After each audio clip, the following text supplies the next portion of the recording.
on vinyl community? Welcome to another video with the Record Spinner. In today's video, I'm going to be doing a vinyl haul showcasing all the records that I acquired within the month of October this year in 2022. We have a lot to get through in this haul. We have some horror soundtracks, some Deep Purple, Hazel English, Rhino Rocktober releases, and much, much more. It's about to go deep, so without further ado, sit back, relax, and enjoy the latest finds. All right, so we're going to be kicking this haul off with some spooky soundtracks. Of course, we are in the month of October, which means it is a means of feeling spooky this month. So I did get my hands on some soundtracks of some of my favorite horror films. Starting off with a soundtrack that got reissued recently this past month, and I am so stoked to finally have this in my collection, and that is the soundtrack to Trick or Treat. I absolutely love this film. I always watch it during this time of year. It tells the story of a teenager who's a huge fan of this rock star. His name's Sammy Kerr, who passed away in a hotel fire.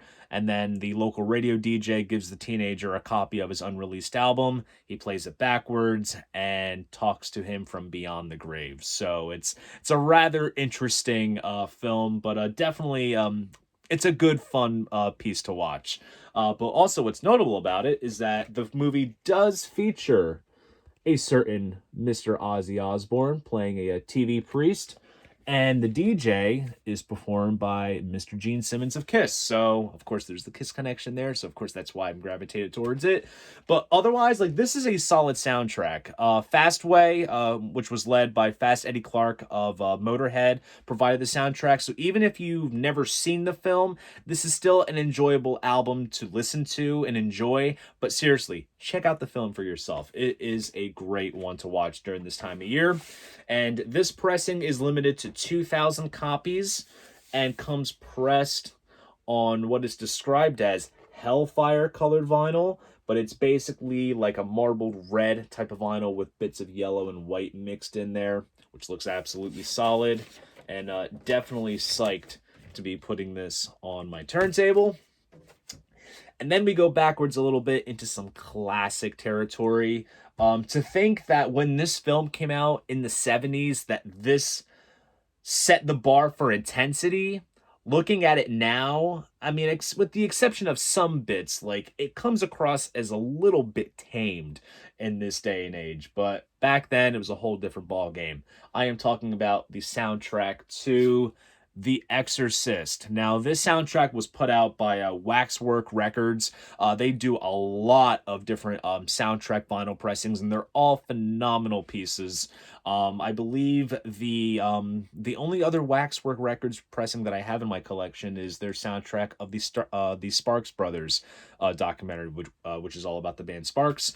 But in terms of a true film soundtrack, I believe this is my first Waxwork pressings. I might be wrong. I have to double check. But of course, this features the instrumental score, as well as an excerpt of Mike Oldfield's Tubular Bells, which, of course, is made famous because it was featured in the film. So it's all good stuff. Here is the back, and then the gatefold has Linda Blair levitating off the bed. And there is also a nice insert in here as well, which has some liner notes from William Friedkin. And, of course, here's the back, which, of course, features the face. If you've seen the film, you know what I'm talking about. And, of course, here is the vinyl. This comes pressed on sort of clear vinyl with black blobs. That's the best way that I could possibly describe this. And if you look closely on the label of the B-side, there is the face again. So good stuff. It's funny, every time I watch that movie, I always say that this would make a great shirt, and sure enough, it does exist out there. So there's always one out there to one-up you. But anyways, like I said, time of the year to feel spooky. Definitely going to be doing so with these horror soundtracks. Okay, so the bulk of this next segment is very much rooted in the sort of hard rock, heavy metal vein, and we're going to be kicking off with some deluxe editions. These are albums that I do already have in my collection, but I felt the need to pick up these fancier versions for the reasons that I'll explain. Starting off with something a bit more modern, and that is Ghost Meliora. This is the band's third album from 2015, and this is the album that turned me into a Ghost fan since I saw them during this album cycle when they opened for Iron Maiden on their Book of Souls tour in 2017. Now, this features the Meliora album along with the Pope Star EP, which did get released separately, but they did some deluxe CD and vinyl versions of Meliora and just brought the two together.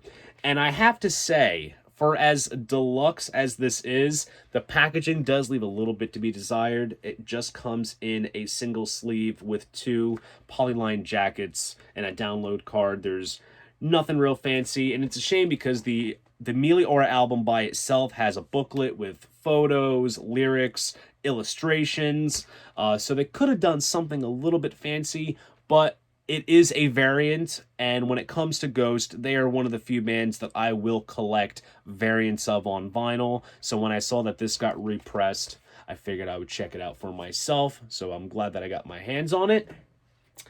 And then we go to the Godfathers of Metal, and that is Black Sabbath Paranoid. Classic album by all means, an essential piece to own. But this right here is the 2LP deluxe version that first got released on vinyl in the US back in 2016 when when Rhino did a whole remastering of the catalog. They did deluxe CD and vinyl versions. And for a while, these 2LP deluxe versions were pretty much becoming hard to come by. They had went out of print. I found the first album at a record store, and then they started to slowly repress those deluxe editions, which is pretty cool. And what's great with this is that it comes with the main album on 1 LP, and then the second LP is devoted to a bunch of bonus outtakes from the session. So you have instrumental mixes, alternative lyrics, various different mixes and things. So you basically get like an alternative view of the album along with the album itself. So this is absolutely cool. Of course, the gatefold is replicated just like the original.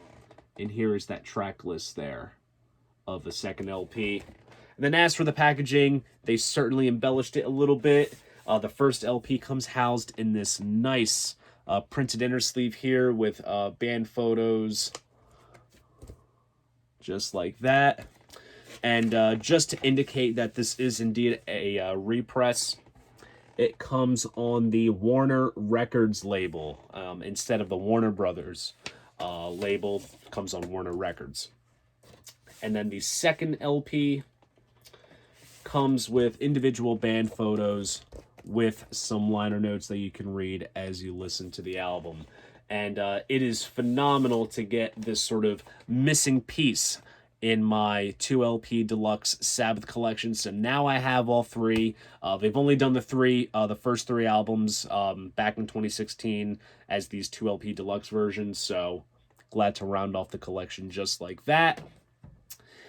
Now, when it comes to the sort of trinity of what we now know as heavy metal, it very much lies within Sabbath, Zeppelin, and this next band I'm going to showcase, and that's Deep Purple. And as a matter of fact, I do have a little bit of Zeppelin to showcase as well.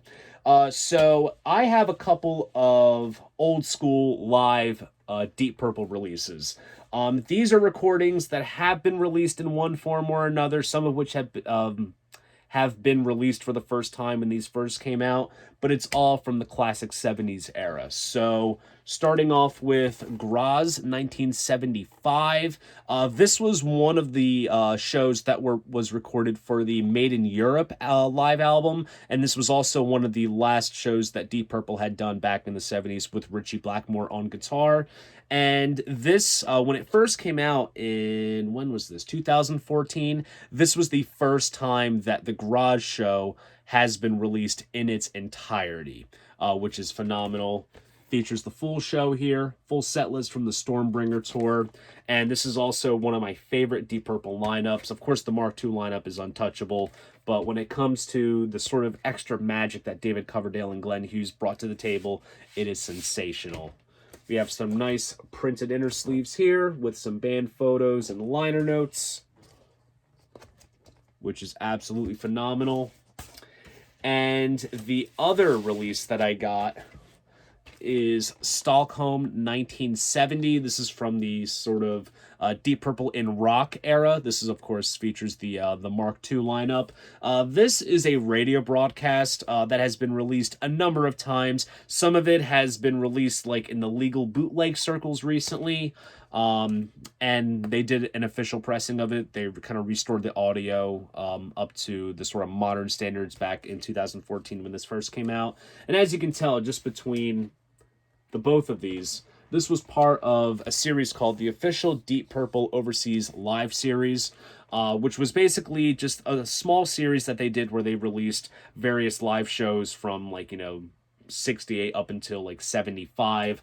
It's a small little handful of releases. I don't think they really kind of pursued it to its fullest potential. So who's to say that there were more things planned, but this is a cool piece to have. Full show is featured, and there's also a couple of bonus tracks from Paris interspersed in the LP. And here we have a cool gatefold with some band photos. And there's also a printed inner sleeve with some liner notes and more photos and memorabilia. So very happy to have some cool vintage live purple in the collection. And just like I mentioned, there is a little bit of Zeppelin included, and I have a cool Zeppelin live piece. This is a sort of, it's a legal bootleg, but it's a little deceiving. I'll explain. So this is live in Dallas, March 4th, 1975. This is the Physical Graffiti Tour. It is labeled as being a radio broadcast like WW1 FM. This is simply a soundboard recording that has been circulating in the bootleg circles, and some label got a hold of it, put it out in the legal bootleg realm, and just dubbed it a radio broadcast. A lot of recordings from this sort of era, not just with Zeppelin, but with other artists, kind of fall under that category. It's a bit of a weird kind of thing, but hey, I mean, it's a phenomenal soundboard recording. It's a shame that it's not the full show, but for the most part, you do get some of the heavy hitters on here. Like, it comes with Rock and Roll, Sick Again, Over the Hills Far Away, Kashmir, Song Remains the Same, Rain Song, and No Quarter. The whole show is up on YouTube if you want to check it out, and who's to say maybe someone will come along and press up the entire show. But until then, this little excerpt will do me just well, and it comes pressed on white vinyl as well. Now, given everything that I just showed now we're going to completely divert a little bit into some sort of new wave territory. This is an album that, for the longest time, I have been wanting. It's like in the back of my mind, like I've seen this record and I'm like, yes, I want this album because I liked the main single that was on it. But recently, upon working at the record store, my coworkers have played it. And if you saw, I was in Greensburg with the Genesis show, a phenomenal Genesis tribute band that I'm lucky to travel with. We were listening to this album on the way to Greensburg, and I was absolutely loving it, and I had to hunt down a copy of this record. And the album that I am talking about is Gary Newman, The Pleasure Principle, an absolutely phenomenal piece of synth-driven new wave from the late 70s. Of course, Cars is on here, which is the one track that I absolutely, adored. I mean, before I even listened to this album in full. But of course, there's some great tracks on here, such as Metal, Me, Observer, Conversation. This is just phenomenal stuff. And I've heard some of the other material that Gary had done with Tubeway Army, and that is phenomenal. I gotta hunt down that stuff as well. But it does come with a nice printed inner sleeve with lyrics and photos, and we have a cool custom label right here as well, which is absolutely awesome. And now we have a couple of Jack White 7-inches. These are all 7-inches that have come off of his two recent albums that have come out this year. They've only been released prior to the standard black vinyl presses that I'm going to showcase. They only did tricolor pressings that were exclusive to the Third Man storefronts between Nashville, Detroit, as well as London. But now they finally did black vinyl presses. So the ones I got my hands on, which obviously I got all of them, this one is for Love is Selfish, backed with Fear of the Dawn. And then this one is Heidi Ho with a Q-Tip, back with Queen of the Bees. And then this is a double A side of What's the Trick and If I Die Tomorrow. So slowly rounding off the Jack White 7-inch collection quite well. And it's funny because when it comes to 7 inches, it's a format that I don't go too crazy over. But when it comes to Third Man and Jack White, you know, it's the format is what I come to associate the label and the artist with. So when it comes to anything Jack White related, I have no hesitation picking up any 7 inches. Okay, we have a lot to get through here in this final segment, and I have honestly just been stockpiling a bunch of stuff to just save for this massive last bang for this month's vinyl haul. Going to be showcasing some new music from Hazel English, one of my favorite modern indie pop artists. I had the great pleasure of interviewing her twice. First time around was on the channel, if you want to peel back and check that out. And I also interviewed her for VW Music, which is the website that I write for. She just recently self-released an EP called Summer Nights, and she did a vinyl pressing exclusive to P-Vine Records in Japan. And as you can see, this is a full-on Japanese pressing down to the design of the obi strip on the front and back with various liner notes and such in Japanese. And for the sake of showcasing everything, we do have a nice insert here with the EP artwork and all the lyrics here. And I also love how the label has their own printed polylined inner sleeve. And here is the vinyl itself, which is very nice. And I think it's safe to say that this pressing was exclusively made within Japan, and I say that because I have Japanese pressings where basically they would take the internationally released pressing and print up OBs and booklets and inserts and just put it all together, whereas this, I think, was genuinely made within the country of Japan, which is absolutely cool, and I'm so glad to have this new piece of Hazel English's discography. Moving onward with something that I received from my good friend Marikan over at Marikan's Music. She is one of my best friends, and she is a part of the youngest members of the VC group. Turns out she had ordered an extra copy of this, and she asked us in the group if we wanted it for at our disposal, and I said, why not? Might as well give it a shot. And there's a fun little kind of somewhat backstory behind this. This is the new Roger Taylor live album. This is called the Outsider Tour Live. Of course, Roger Taylor is the drummer of Queen, and Queen is Marikan's favorite band. But the funny little inside joke with this kind of album, not this live album in particular, but the Outsider solo album that he did, was that was the one record that all of us youngest members of the VC received as Christmas gifts last year. So all of us have copies of it, and I figured, you know what, might as well make it complete and get my hands on the live album. So thank you very much, Marikan, for this.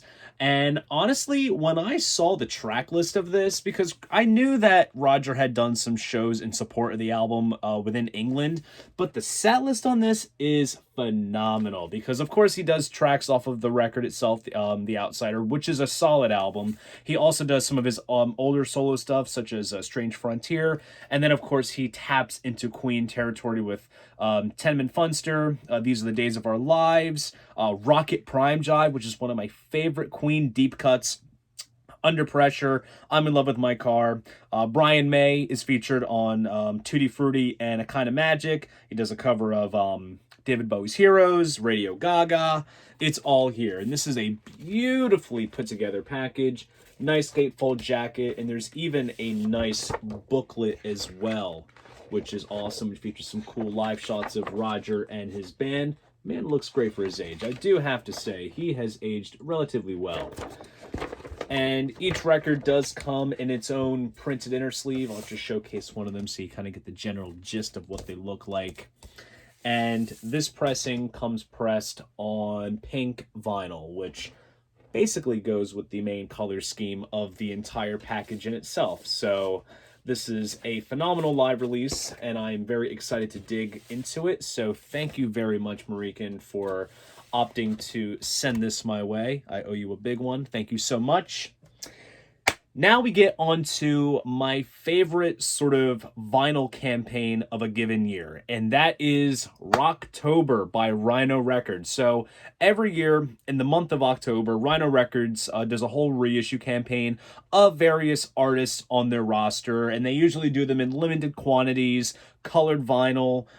They do become sought after. Believe it or not, I have some Rocktober releases that do fetch up some crazy values. But when I saw the list for this year, I thought that this was a phenomenal way for me to fill in some gaps in my collection, get my hands on some albums that I have been wanting for some time, and also delve into to somewhat not new territory, but just territory that I want to just dive deeper into. So starting off with a band that I really, really do love, and I have already some various Rhino reissue pressings of this particular band. I am talking about The Cars. So they did 2 Cars albums for this campaign. This is their second album, Candio. This is one that I have been really wanting to get my hands on, and so glad to get a copy of this finally in the collection. It does feature some phenomenal tracks on here, such as Let's Go, Shooby-Doo Going Into Candio is great, Night Spots. It's phenomenal stuff. Absolutely love The Cars. And this pressing comes pressed on clear vinyl. There's that red Electra label. And then the other one that they did was Panorama. Gonna be honest, not too familiar with this record compared to Candio, but I figured since I do dig The Cars, and I probably honestly do know the hits off of this, I figured it would be essential to have in the collection. Another printed inner sleeve. I gotta say, it's ironic how they have the lyric sheets always set up like this. Same with the debut album, Candio, and this one. A little kind of interesting.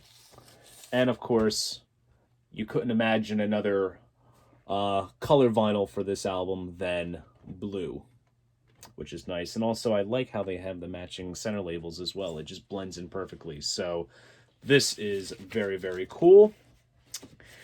And then we move on to a band that I don't have any records of, but I have listened to them at the record store that I work at. My coworkers are big fans of this band. And for a while, like, not that I didn't understand their whole shtick, but just, I don't know. They always seemed a little quirky for me. But when I listened to it, I was like, you know what? It's honestly not that bad. I am talking about the B-52s. So I picked up their self-titled debut. Of course, Rock Lobster is on this one. Everyone knows that track. And I have heard this album a couple times in the shop while it was being played, and I thought it was rather enjoyable. Printed inner sleeve here. Now, the color of the vinyl for this one is phenomenal. This comes pressed on clear vinyl with red splatter, which is absolutely stunning. And then the other album of theirs that I got was Wild Planet, and between the two of these, I would say this is the one that I kind of would go to the most, since because I've listened to this album, I think, more than the debut, and I do really dig the tracks on this as well. Another printed inner, and this one comes pressed on clear vinyl with blue splatter, which is nice. Absolutely gorgeous pressing. So, you know, this is why I love this campaign, because Rhino goes all out with their colored vinyl pressings for a release campaign like this. And who's to say what this will go for eventually? It's crazy. Some go for like 50 to $100. It's nuts. Moving into a more kind of doomier stoner type of vein. And the band is Caius. And this album is called Blues for the Red Sun. The other Caius album that I have in my collection is Welcome to Sky Valley, which I did pick up at Sky Valley Records, my favorite local record store, and I figured I would dig my way into their earlier work with this album. And this is a special sort of 30th anniversary pressing, also coinciding with Rocktober, and it comes pressed on gold vinyl. And it has like a sort of ripple effect depending on the angle that you look at it. It is absolutely beautiful looking. So glad to get my hands on this. And next up is another firm favorite of my coworkers at the shop. This is a band that I'm just now starting to beef up my collection of in terms of their discography. Going in a very sort of post-punk new wave direction with Talking Heads. This album is Remain in Light. Born Under Punches is on here. Once in a Lifetime. Seen and Not Seen. Solid stuff here. And for the sake of showcasing everything, if I can get this out, printed inner sleeve with some alternate artwork. And this pressing comes pressed on white vinyl, which is very cool. There's that Sire label there. And keeping it in Talking Heads territory, this next release is not a part of the recent Rocktober campaign. Those are all the Rocktober releases I got, by the way. But just to showcase some more Talking Heads, I also got my hands on a copy of Speaking in Tongues. And on this one, there's, of course, Burning Down the House. That's the one that everyone knows. Slippery People, I Get Wild, Wild Gravity. This Must Be the Place, Naive Melody. Slowly but surely wrapping my head around the Talking Heads discography. And already I own the debut album, which I did pick up in St. Louis with the youngest members of the VC. Both myself and my good friend Emma at 8 Vinyl Low simultaneously picked up copies during that trip. So we were definitely twinning it up with that record. And this comes on standard black vinyl, classic Sire label.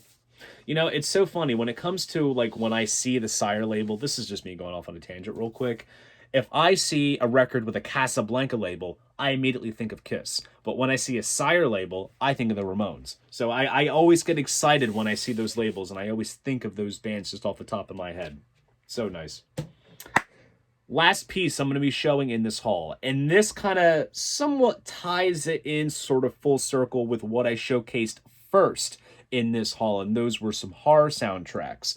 I have a soundtrack I'm going to showcase that is not horror, but it is suitable for this time of year given that Halloween is upon us, and I have been wanting to get this for my collection since last year, I think, when it first came out. I was aware that there was a standard regular pressing of it, but when I saw this kind of specialty version, I was like, I absolutely need this, given also the fact that this whole sort of franchise ties in a lot with my childhood. And I am talking about, it's the Great Pumpkin, Charlie Brown. So this is the soundtrack by the Vince Guaraldi trio. Actually, it's not the trio, it's just Vince Guaraldi. Of the Peanuts Charlie Brown Halloween special. And yes, as you can tell, I'll just showcase everything. So it kind of comes in this sort of PVC-esque type of thick sleeve. There's the hype sticker. There's the backing sheet, which has all the characters dressed up to go trick-or-treating. This poor guy got a rock. If you've seen the program, you know exactly what I'm talking about. But I have been neglecting the obvious attraction behind this pressing of it. And that is the fact that this comes pressed on a sort of custom cut pumpkin-shaped orange vinyl, which is awesome. So as you can tell, like already, like the grooves kind of start out on towards like the inner part of the record, but this perfectly measures at 12 inches. So this will easily fit on your turntable. There's not going to be any like overlapping, just kind of hanging off the platter. But this is seriously one of the coolest pieces of vinyl in general in my collection. I don't have anything that's custom cut like this. So just from a collector's perspective of having some cool novelty type pieces, this is a phenomenal piece to have. But also, like I said, to tie it in with my childhood, you know, I grew up having watched that Halloween special so many times growing up, and to have it in my collection is such a big thrill. So there you guys go. That is my vinyl haul of all the records that I acquired within the month of October this year in 2022. If you enjoyed this video, please go ahead, give it a like, and subscribe to the channel. See you guys in the next video, and most importantly, keep the records spinning.